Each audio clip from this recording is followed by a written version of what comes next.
Looks like there hasn't been a recommendation domination in quite some time. Oh, well, that would explain the rotting corpse in the back. Somebody should probably clean that up. But as long as I'm here, I might as well be of service. Hit it. After reviewing Teenage Mutant Ninja Turtles, Sean felt so indifferent about it that he just couldn't give any solid recommendations. What a pity. But thankfully, I have come to the rescue, as I will be giving you some recommendations today, because I actually wanted to see TMNT because, let's be honest, I was up for a good laugh. On that note, one of the more obvious elements of TMNT is the teamwork aspect between April O'Neil, the Turtles, and even Splinter. You could even go as far to say that there might be a tiny, tiny shred of a theme revolving around family. Again, tiny shred. I could easily recommend to you a film like The Avengers, or The A-Team, or The Untouchables, where, they all team up and then they feel like a family by the end of it. But instead, I'm going to recommend to you a DreamWorks film that not many people seem to be talking about anymore, despite the fact that it was actually pretty good. No, not that one. Not that one. That one wasn't even that good. There you go. Monsters vs. Aliens. Monsters vs. Aliens is just what it sounds like.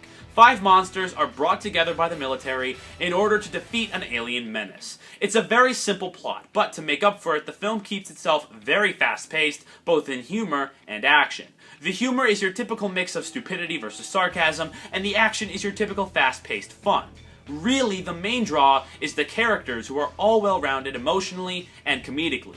Their chemistry is flawless as well, thanks to the writing and especially the voice acting from such talents as Hugh Laurie, Seth Rogen, Will Arnett, and Reese Witherspoon. They all share a relatable goal of wanting to be admired despite their mutations, when really, they should embrace them. You really grow to like these characters and appreciate their struggle.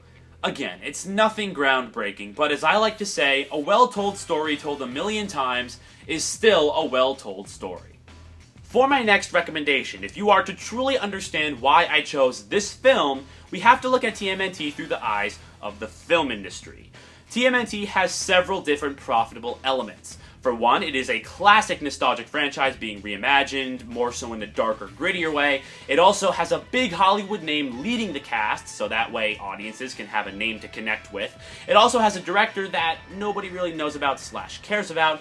And finally, there are heapings of fan criticism being thrown at this film from left and right. Sound familiar? Well, this is the exact same formula for 2012's The Amazing Spider-Man. To be honest, TMNT shares a lot in common with the Web Slingers reboot. Its wisecracking comedy, its use of slow motion, and even how science is a central plot aspect. In fact, some people feel that TMNT at times simply rips off The Amazing Spider-Man. But come on guys, I think that's going a bit far.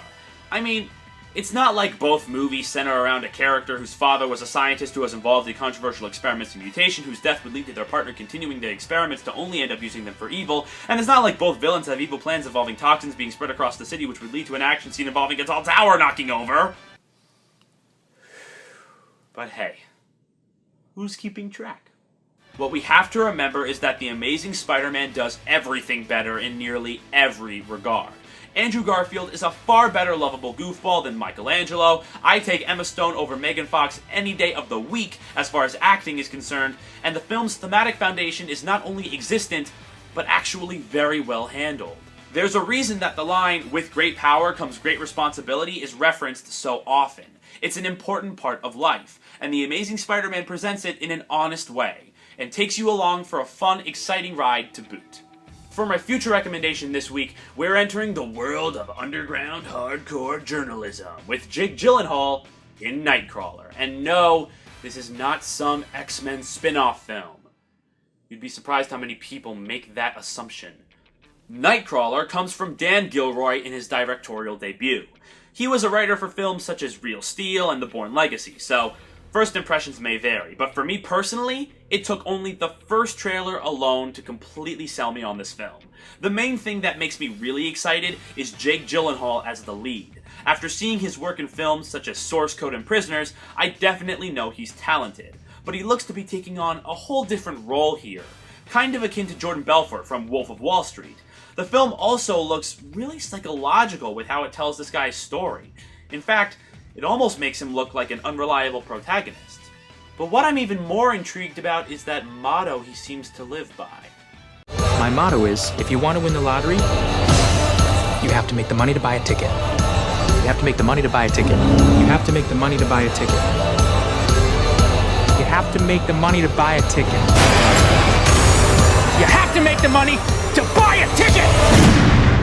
I obviously know what it means. If you want to be successful, you have to go out, work for it, and subsequently earn it.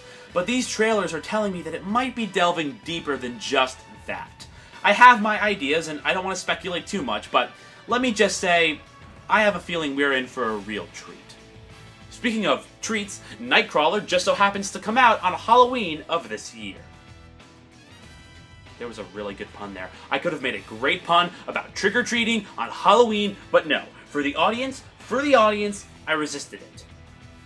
I didn't even write that in. I saw the line I wrote, I saw the opportunity. But no, I'm gonna drop it. I'm gonna drop it for you. For the audience. And that's fine. That's fine. For you guys. For your entertainment. You're welcome. I'm dropping it. I'm dropping it.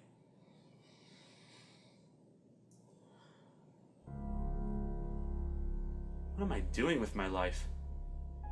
I just had a flip out at a theoretical audience member about Halloween puns. Is this what my life has come to thus far? Talking to an iPhone? About movies?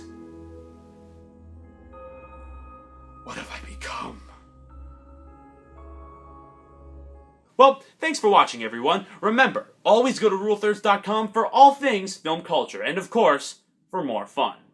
As always, thanks for watching Recommendation Domination, and remember, the best films you'll ever see, you may not have seen just yet. Now, if you'll excuse me, I'm going to go contemplate some of my life decisions. Hey everyone, this is Larry. Thank you so much for watching this episode of Recommendation Domination. It's good to be back. As always, you can click on those big words, Recommendation Domination, if you want a full playlist of every single episode we've done so far. Or, if you want to lessen it up a little bit, maybe just see the previous episode only, you can click on the video playing at the bottom right, which just so happens to be the previous episode. Remember, you can always follow updates on Rule Thirds content on Facebook and Twitter, facebook.com/RuleThirds, and at Twitter, @RuleThirds. Remember that 3RDS in there. And as always, for more fun, you can always go to rulethirds.com for all things film culture. As always, thank you so much for watching, and have a pleasant day.